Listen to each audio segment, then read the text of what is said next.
Ayan, good morning everyone. Welcome to my channel, Kat's Mix Vlog. Magluluto pa tayo ng tinolang manok with opo.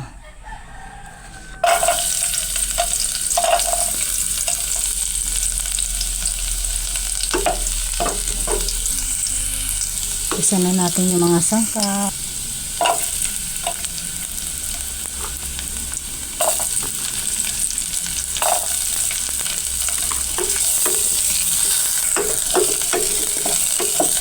Sarap ng amoy guys ng ating bawang sibuyas at luya.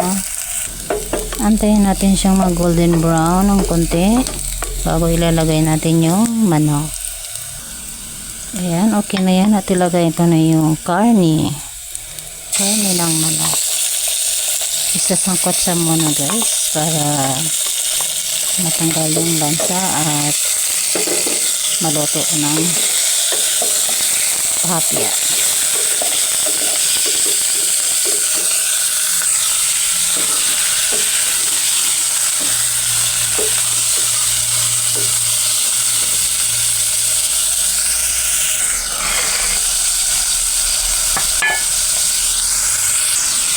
Ayan, at maglagay lang ako ng kunting patis guys. Ayan, meron akong patis ngayon. At yung aking paninta ay yung hindi masyadong durog. Ayan, kunti lang kasi kunti lang naman yung aking niluluto.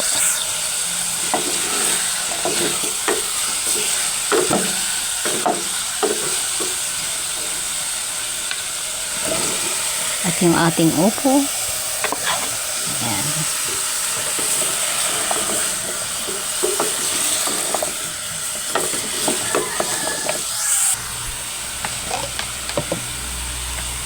Ang ilalagay ko dito guys ay mainit na ng tubig para mas mabilis ang maluto. Kunti lang naman kasi yung akin nilulutong ulam. Okay na yun. At maglalagay tayo siyempre ng nor. Pero hindi na buo yung nilagay ko. May bawas na yun. Yan.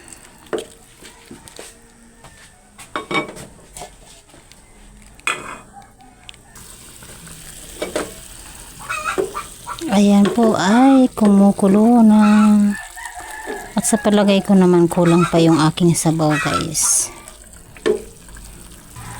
Kasi kapag tinula, alam naman natin na kailangan natin ng sabaw. Para sabaw pa lang ulam na.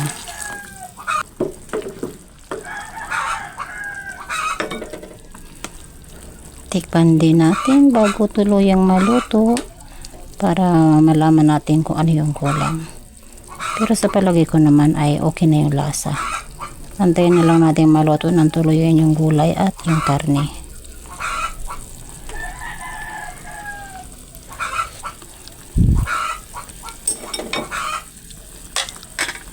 Okay na yan. Antayin na lang maluto. Okay na yung lasa nito guys. Ito yung aking tinolang manok with opo. To all my whitey friends, thank you very much po for all your supports kay Kat's, sa aking mga silent viewers, sa mga patuloy na nanonood sa aking mga premiere at mga nagre-replay. Ayan, thank you so much guys. And sa mga bagong kaibigan sa Whitey World at sa ating dating mga kaibigan na patuloy pa rin nandiyan. Kung sino man po yung aking mga hindi naaabot, pasensya na.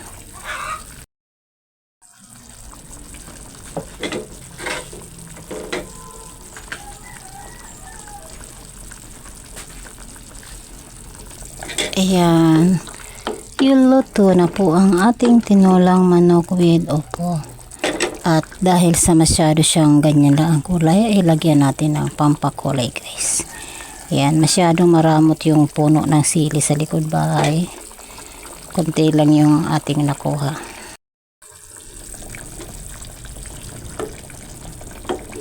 Okay, mga kakats, luto na po yung ating tinola with opo.